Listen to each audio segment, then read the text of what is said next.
નમસ્કાર મિત્રો, લલકાર પર આજે વાત કરવાની છે ચૈત્રી દનૈયાના અને ચૈત્રી દનૈયા કેવા રહ્યા છે તેના વિશે ચર્ચા કરશું અને આવનારું ચોમાસું કેવું રહેશે એ પણ આપણે એના ઉપરથી અનુમાન કરી શકીએ છીએ। આમ જોવા જઈએ તો જે ચૈત્રી દનૈયા છે એ પણ એક દેશી વિજ્ઞાનનો ભાગ છે। જેવી રીતે દેશી વિજ્ઞાન પ્રમાણે આપણે જે પરંપરા ચાલી આવે છે જેમાં અખાત્રીજના પવનો હોય અથવા તો કસ કાતરા છે, હોળીના પવન છે વગેરે જે જોવાનું હોય છે એમાંનો એક ભાગ છે ચૈત્રી દનૈયા। આમ જોવા જઈએ તો ચૈત્રી દનૈયા વિશે આપણે એક કાર્યક્રમ છે, એક વિડિયો છે એક મૂકેલો હતો, પણ આ ચૈત્રી દનૈયા હવે આપણે પૂર્ણ થઈ ગયા છે તો ચૈત્રી દનૈયા કેવા રહેવાના છે આપણે ચર્ચા કરવાની છે। આમ જોવા જઈએ તો આપણે વેધર ટીવી ઉપર તમામ વિડિયો છે આખા વર્ષના ચોમાસાના મૂકેલા છે કે કયા મહિનામાં કેવા વરસાદ રહેવાના છે। પણ જો ચૈત્રી દનૈયાની વાત કરવા જઈએ તો ચૈત્રી દનૈયા એટલે કે ચૈત્ર મહિનાની પાંચમથી લઈ અને ચૈત્ર મહિનાની 12 સુધી આપણે ચૈત્રી દનૈયા ગણવામાં આવે છે। અને આ વર્ષે અંગ્રેજી મહિના પ્રમાણે જોવા જઈએ તો 18 એપ્રિલથી લઈને 26 એપ્રિલ દરમિયાન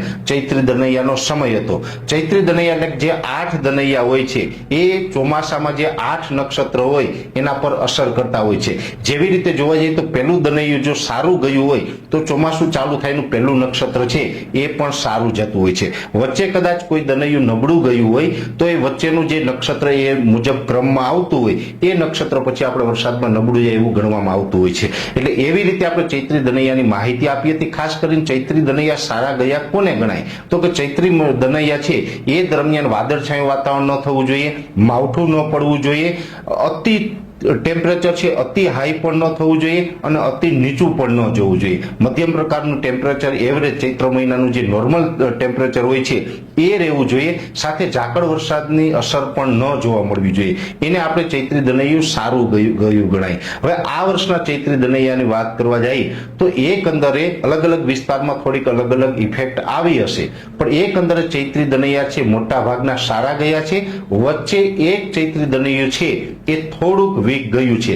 વીક એટલા માટે ગયું છે કે એ વચ્ચેના દનૈયા દરમિયાન આપણે અનેક જગ્યાએ ઝાકળ વર્ષા વહેલી સવારે જોવા મળી હતી અને જો ઝાકળ વર્ષા આવી હોય તો પણ દનૈયું થોડુંક નબળું ગયું ગણાય। અતિ ઘાટા વાદળ થયા હોય તો પણ નબળું ગણાય, માવઠું થયું હોય તો પણ નબળું ગણાય। જો કે ચૈત્રી દનૈયા દરમિયાન આપણે મોટા ભાગના કોઈ વિસ્તારોની અંદર માવઠા જેવી પરિસ્થિતિનું આપણે નિર્માણ નથી થયું અથવા તો કોઈ જગ્યાએ અતિ નીચું તાપમાન પણ ગયું નથી।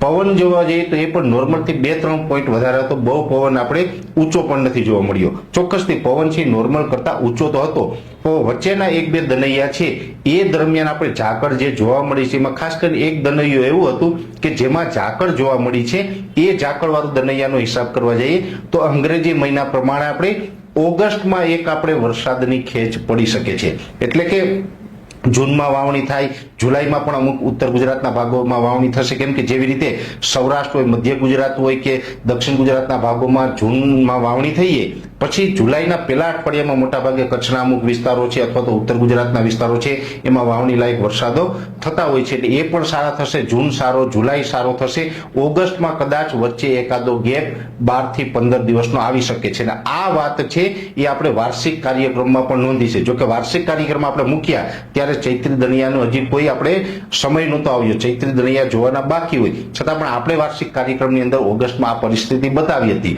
આપણે જે બતાવ્યું છે વાર્ષિક કાર્યક્રમોની અંદર એ આપણે બીજા ઘણા બધા એંગલથી પ્રિડિક્શન કરીને બતાવ્યું છે, જેમાં મોટા ભાગે આપણે વૈજ્ઞાનિક પેરામીટરોનો આધાર લીધો છે। જો કે વૈજ્ઞાનિક પેરામીટર અને દેશી જે આપણી પદ્ધતિ છે બંને અત્યારે મેચ થતા જોવા મળી રહ્યા છે। એટલે આ ચૈત્રી દનૈયા જે પ્રમાણે આ વર્ષે જોવા મળ્યા છે એ મુજબ જોવા જઈએ તો 2025નું ચોમાસું સારું જ થશે, પણ ખાસ કરીને ઓગસ્ટમાં એક ગેપ આવી શકે, બાકી જૂન જુલાઈમાં સારું થશે। સપ્ટેમ્બરમાં પણ એકંદરે વરસાદો સારા થશે ને સપ્ટેમ્બરમાં તો જૂન જુલાઈ અને ઓગસ્ટ કરતા પણ સપ્ટેમ્બર મહિનામાં વરસાદનું પ્રમાણ થોડું વધારે રહે તેવી શક્યતાઓ છે। ઓક્ટોબર મહિનામાં ઠીક છે કે મંડાણીયા વરસાદ બપોર પછી આવે અને ચોમાસું વિદાય લે, પણ અંતે નિચોડ કાઢવા જઈએ તો ચૈત્રી દનૈયા છે એકંદરે સારા રહ્યા છે। પણ એક દનૈયા દરમિયાન જે ઝાકળનો એક પ્રકોપ જોવા મળ્યો છે, ઝાકળની ઇફેક્ટ જોવા મળી છે અને ઘણા બધા વિસ્તારમાં ઝાકળની ઇફેક્ટ જોવા મળી છે, એટલે ઓગસ્ટ મહિનામાં 12 થી 15 દિવસનો એક વરસાદનો ગેપ આવી શકે છે। આવા ચૈત્રી દનૈયાના જે આપણે લક્ષણો હોય એ જોવા મળ્યા છે અને આ મુજબનું ચોમાસું છે તે થાય તેવી શક્યતાઓ માનીને ચાલવાનું છે। હજી અખાત્રીજના પવનની વાત છે એ પણ આપણે 1 થી 2 દિવસની અંદર એ વિડીયોની અંદર માહિતી આપવામાં આવશે કે અખાત્રીજના પવનો કેમ જોવા અને અખાત્રીજના પવનો કઈ દિશામાંથી કઈ દિશામાં ગયા હોય તો શું આપણે આવનારા ચોમાસા ઉપર અસર પડે તે ચર્ચા પણ આપણે નેક્સ્ટ વિડીયોમાં કરશું. ખાસ કરીને ચૈત્રી દનૈયા વિશેની જે માહિતી હતી આજના વિડીયોની અંદર આપવાનો પ્રયત્ન કર્યો.